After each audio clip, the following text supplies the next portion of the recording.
The primer tray will make things easier because you'll get to face them in all one direction.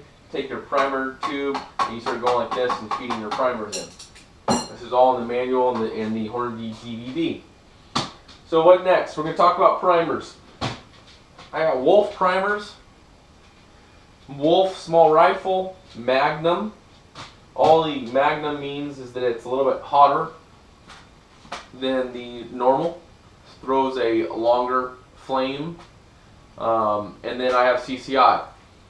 Which one if cost was no difference, which one would I prefer? I prefer CCI. They look a little bit prettier, they're silver. These ones are brass. I believe that they're a little bit more reliable, but for almost half the cost, I believe that I got a deal on these. I bought them for about $26 a box.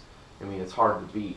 If you there's 1,000 primers in here, and if you work that down to the price per round, it's $25 is 2.5 cents per round. So very inexpensive. Even getting the premium CCIs, your primer costs aren't the biggest cost in reloading. So your powder dropper, you'll see your powder dropper. One thing that this comes with the Hornady lock and load press. One thing that I recommend is one to super glue the top of this cylinder into the powder dropper, because this cylinder will come out, and it's came out on me once before and I dropped a bunch of powder on the floor. So what I did is I just super glued this in and works good. Haven't had a problem. Also, one-shot case lube. This is what you're going to use your one-shot case lube on. Before you start working on this, you're going to clean everything through here with this case lube, and it's a dry gun cleaner and dry lube. I'm sorry. This is the Hornady gun cleaner and dry lube. You can see I'm saying one thing, the bottle says another. This is what you're going to use to clean all of your gun parts and make it dry so powder doesn't stick to it. The other thing that you'll want to get is you will find that sometimes powder will stick to this big tube because of static electricity. Also, you can get collections down here from static as well. One thing you can do is get some dryer sheets. Dryer sheets have a positive charge on them, and static electricity is a negative charge. So if you use a dryer sheet, and this is how it takes the static out of your clothes. You take a dryer sheet and wipe it over this when you start to reload, and it'll help prevent your powder from sticking on your powder dropper. Okay, caliper is a Harbor Freight, very inexpensive. You will want this to be able to measure your case length, to measure your overall case length with the bullet, and to measure your neck. It's really useful. So you notice that I have a little magnetic strip on here. It's just really quick, so I can grab tools down that I need. Got some wrenches. I got a flashlight here. I have different things of brass, the 45, 40, 9mm. This is for cleaning. Sharpies. Sharpies are great to mark your shells, but you don't need them. So what we're going to get into now is bullets. Here's a box of 22 caliber bullets. What I recommend you doing is write the cost of the bullets. These are $55 a box. That way you can compute what your bullet cost is for each round. You're going to need a scale. So I have found that the Hornady scale works really well. It's not overpriced. You could probably find a better deal somewhere else, but this is the Hornady scale. Make sure to read the directions. It talks about never pushing too hard on the scale because you'll break it. Never drop something on the scale, it'll break it. Also let it reach room temperature and it'll be more accurate. How to tare it, which is how to equal it out to 0. This is really useful. You will need that. Go to Office Max and get yourself a couple of these clipboards. These are really useful because wherever you get your bullets from, your powder, you're gonna be able to go online and print stuff out for them. And what I do is just so it's in front of me as I'm working, I don't get confused.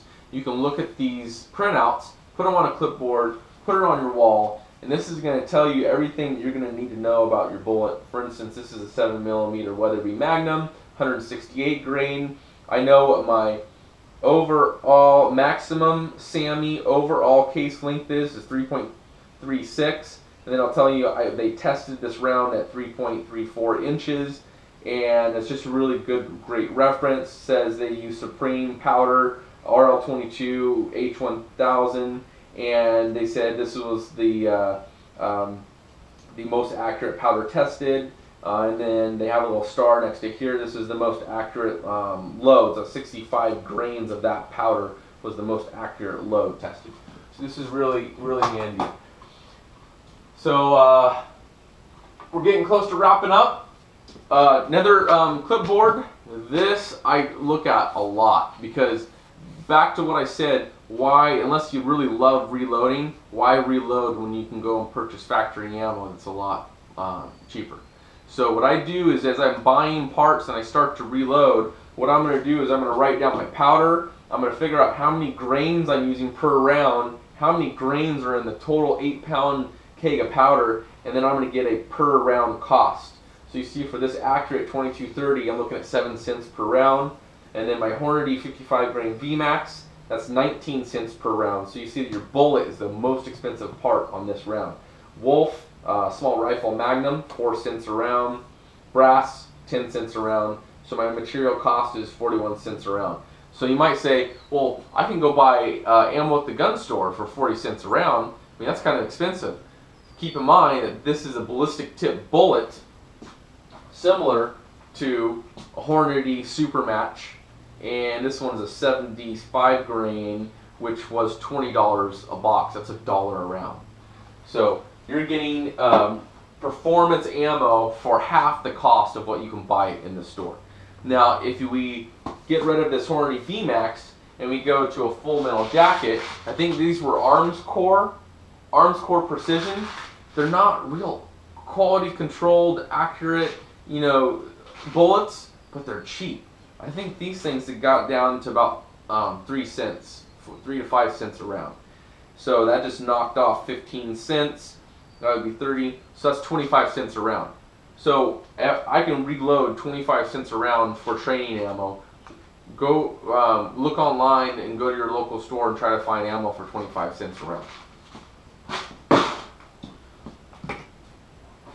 Alright, that said, I have a little sweeper brush up there that's really useful. The other things that I have that are really helpful is an air compressor with a little blower nozzle. That is awesome. It works so good. Also, if you can set up your press in a concrete floor area where you can sweep it up or use a shop vac vacuum cleaner, like my shop vac right there. That shop vac is really handy, and I know that there's nozzles for it, which I don't have. I just have the regular nozzle, but they have little needle nose nozzles that make it really great for picking up powder when you spill it on your press, because you will spill powder. Now, this unit right here, this is one of the things that will save you the most amount of time, and it's pretty affordable compared to the other items on the market that you can buy. What this is that this is a rigid drill, which you don't have to use an expensive drill. It can be a very cheap drill. It's on my table, C-clamp down so it's not going to move. And then I use another C-clamp on the back side to squeeze the trigger and get this thing to turn. What's on the tip here? This is the world's finest trimmer by Little Crow Gunworks LLC. Phone number 320-796-0530. 320-796-0530.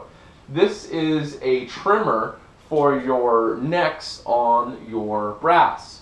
When you resize your brass, it's going to squeeze the brass towards the neck, and the neck's going to grow a little bit long. You have to retrim that, because if it gets too long, what can happen is as that round loads into your chamber, the chamber neck can pinch the brass into the bullet, and then your bullet can't fire out. It would be like if I grabbed onto something and it was trying to leave. You know, it's going to create more pressure into the case. I hope that made sense. It's going to create more pressure into the case. And you get a pressure spike, and you get a catastrophic failure. Your gun can blow up, and so on and so on. So this thing, instead of using those little trimmers, it has the wheel, and you put the brass on there and you spin the wheel. That takes forever. This is amazing. The only caution is that you have to wear safety glasses, because if a little piece of this thing's shooting brass out, and maybe it only goes this high, but every once in a while one goes about this high, and you stick your head down, you get a piece of brass in your eye, the brass isn't going to come out unless you take it out. And if it gets stuck underneath your eye, there's a good chance you're going to have to go to the hospital to get that removed. So guys, I think that's about it. We covered a lot of things here, and you can kind of use your best judgment on what you need, what you can afford. You don't have to have everything here. You can start off with just the press and the primer tray and a couple little things. If you want to upgrade for the world's finest trimmer, Dylan makes a really great trimmer that actually mounts on your press. So as you're resizing, you're also trimming at the same time. That saves you a ton of time. But this is a really good way to get started reloading. And as you can, as I told you, with this process, your material cost on these rounds, you can get down to about 25 cents a round. And in today's market, that is very inexpensive. If you can even find, a decent amount of ammo. It's like most people are finding a box here or a box there. Maybe you get 3 boxes, but they're not finding cases of ammo at affordable prices. So if you got any more questions, go ahead and leave a comment, and I'll do my best to answer them, and look forward to the other parts of this series where I'm actually going to go into the nuts and bolts of how I reload and walk you through the process. All right, thanks guys.